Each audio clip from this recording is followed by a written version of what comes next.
Hello, welcome to my channel or welcome back. I'm Holly, your friendly neighborhood carnivore, and I am so glad you could join me today. I have a bit of a strange recipe to make for you guys today, but I think you'll like it. So today I'm going to show you guys how to make tuna toast. I know, you're probably thinking, what? I get it, it's very strange. We are going to be making bread. It's going to be a quick bread, kind of like a mug cake, but this is not sweet. This is definitely a savory bread out of a can of tuna. So I know you're thinking, what on earth can we eat with tuna toast? Well, we are going to make a bread out of it, and then we're going to toast it up, and we can have it with butter slathered on it, and I think it is absolutely delicious that way. Or you can make a sandwich, and that's what I'm going to be doing. Is I'm going to be making a tuna salad sandwich, and I will be using tuna toast as my bread for it.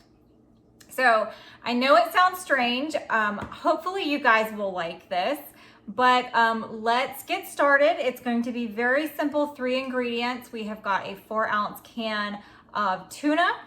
We have got 1 single large egg.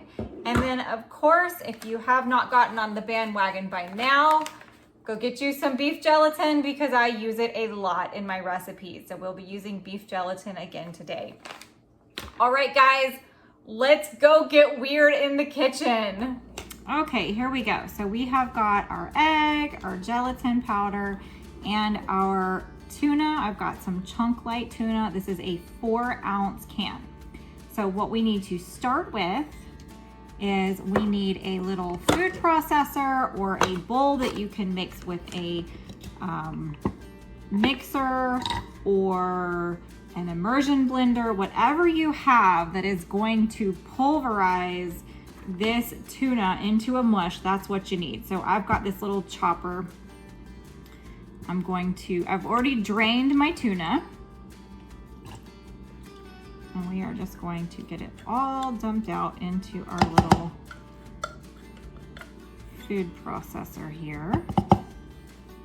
Okay, I'm gonna go ahead and add my egg. And 1 tablespoon of beef gelatin. I'm gonna put it all in there.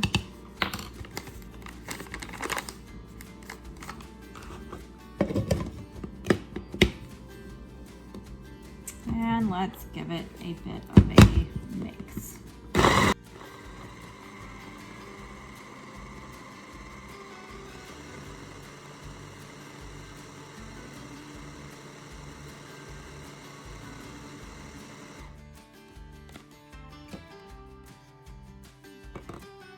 It's pretty much mixed up. I'm just gonna kind of scrape down the sides and do that one more time just to make sure it all got incorporated really well. Especially because I don't want chunks of gelatin in there. And there's actually some that got kind of stuck on the top of the blade there. All right.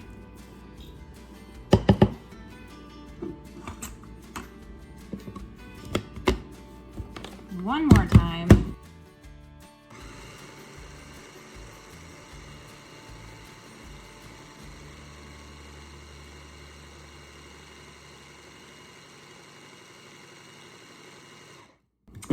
Okay, we have got a bit of a tuna paste happening in here now, which is exactly what we were after.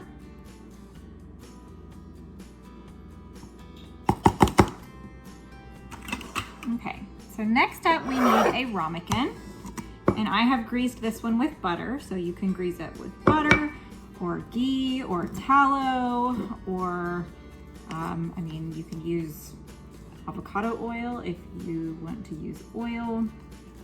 It is up to you, but you're going to grease it really good, and then we're going to transfer all of this mush into the ramekin. I want to press it in there really good.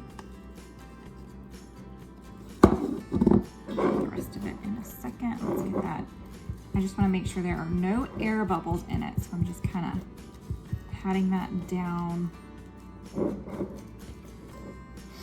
Okay, let's scrape the rest of this out.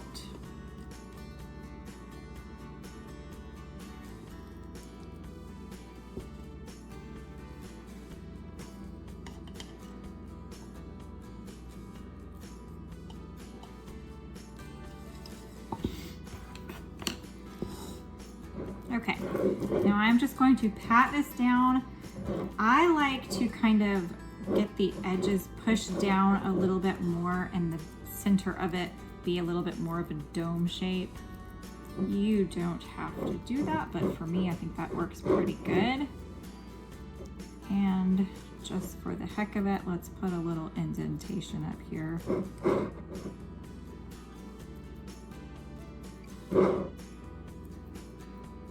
All right, so there is my tuna mixture. We are going to now put this in the microwave, okay? We're gonna microwave for 2 to 3 minutes. All right, over to the microwave. We're gonna start out at 2 minutes. It might take 3. We'll see how it does.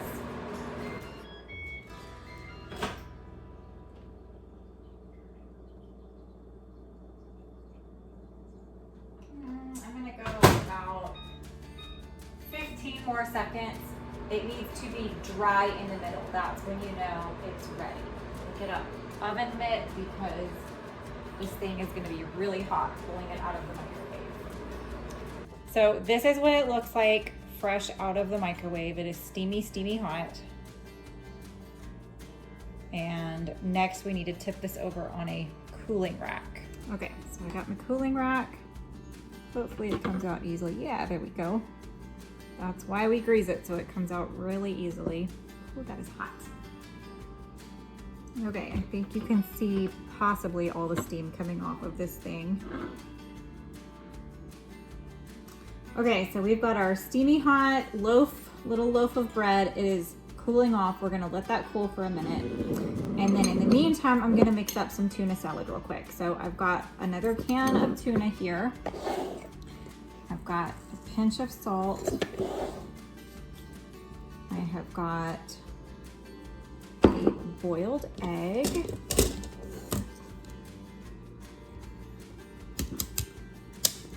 Now my tuna is very simple. It's pretty much just the tuna, the egg, and a little bit of mayonnaise. If you tolerate onions and pickles and all that, those are definitely delicious in tuna, and I'm not going to judge you for adding that in there because yeah, it's fantastic. But I keep mine very simple. If I want to add a little different texture or flavor to it, sometimes I'll put bacon bits in it, which is really good. But for the most part, I just keep it simple.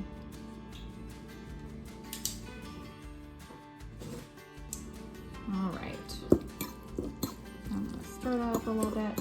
All right, now the discussion of mayonnaise on a carnivore diet. Yes, you can make your own mayonnaise, and I do that quite often, but today this was kind of spur of the moment, and so I'm just using what I have on hand, which is the Primal Kitchen avocado oil mayonnaise. And yes, it is in a plastic squirty bottle, and I prefer the glass jars, but my store didn't have any last time I bought some.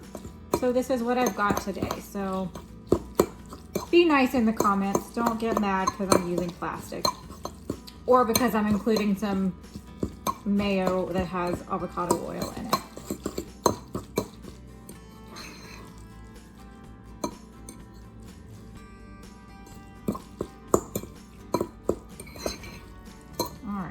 That is my super lazy, easy tuna salad. Okay, I think this might be cooled off enough where we can go ahead and slice it. So let me get out the big knife.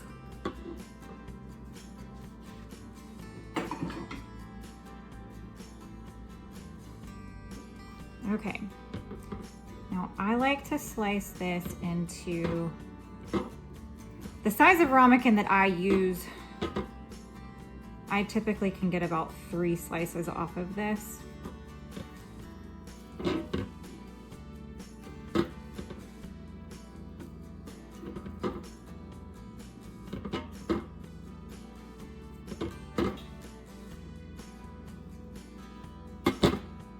Okay, there's one.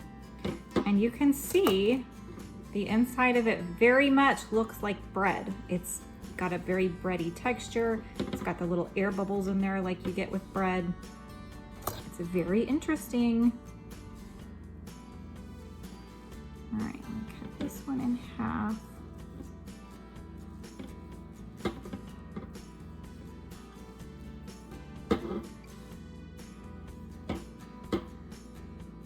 The longer you let it sit and cool, the easier it is to slice.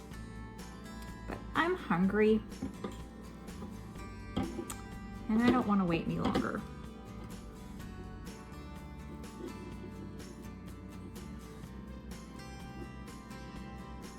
Okay, there we go. We have our 3 little slices of tuna bread. So let's go take this over to the stove and let's toast it up. Okay, we have moved over to the stove. We are going to toast up our tuna bread. And you can either put it straight in a dry skillet. It is totally fine. It will toast up great that way. Or you can add some butter or some other kind of fat, maybe some bacon grease might be good to toast it up in. It is completely up to you. I'm gonna do some butter. And we are just going to toss these pieces in.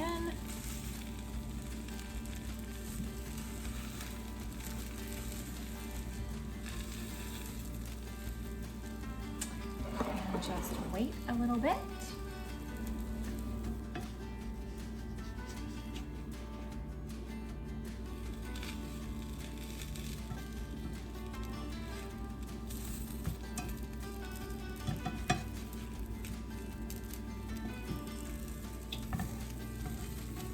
You could probably also throw these in the air fryer to toast them up and they'd probably turn out just fine.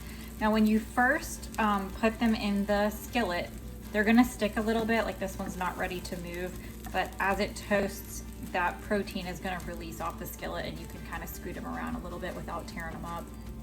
So just give them a minute to sit there. Okay, let's check it out. Oh yeah, I'm gonna toast this other side just a little bit more. Maybe you didn't need it.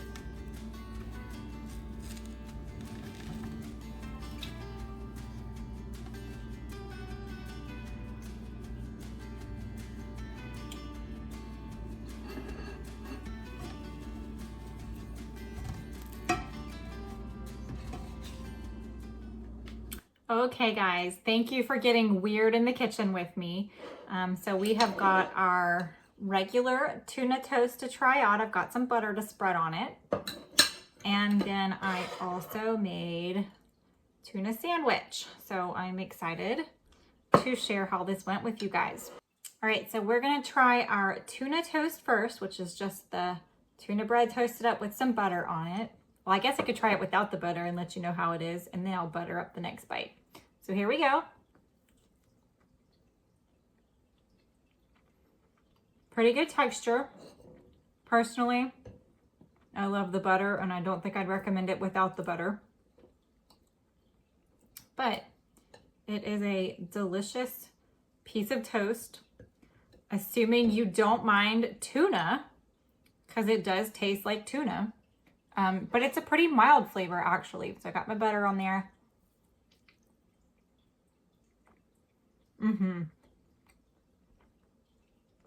This is delicious. Sometimes I just want a piece of toast with butter on it, the way I used to enjoy it way back when. And things like this, yes, it's not actually bread. There are no grains in it or anything like that, but it gives you that texture. And what is bread or toast really, if not just a vessel to get butter to you? So slathering this in butter and really getting to enjoy that, having that bit of a bite of the bread and the toasty texture, this is excellent. All right, so now let's try how our tuna sandwich is. Now this thing, I have filled this thing to the brim. It's very full. I guess I didn't really show you. Let me see if I can break off the part. Well, if you look up in here, you can see how bready it is. I mean, I know I've got my butter on it now, but you can see how bready it is. And that really is strange to think this is basically a can of tuna, right? All right, so here we've got our tuna sandwich. Oop, I'm dropping tuna. It's a very full sandwich. So let me give this a try. It's all falling everywhere.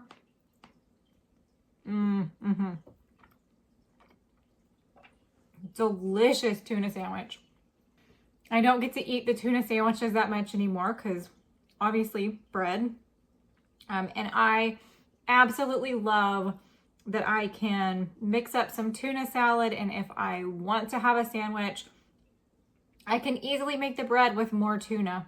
It keeps the flavor profile there. It's giving you that nice bready, toasted texture. It's perfect. So if you miss having things like a tuna sandwich, I highly recommend you try this out. It's very simple and very easy to make. It tastes delicious, and it kind of brings you that freedom back to those days when you could pack a sandwich and take it with you.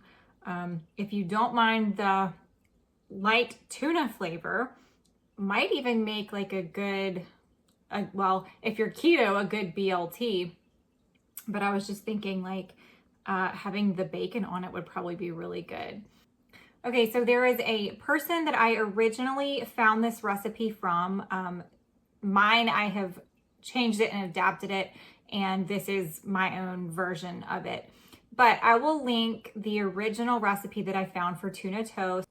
A lovely lady on Instagram named Melina, she's the one that introduced me to the tuna toast. And so if I can find the original video that she sent me, I will link that in the description. If not, I'm at the very least going to share you her handle on Instagram.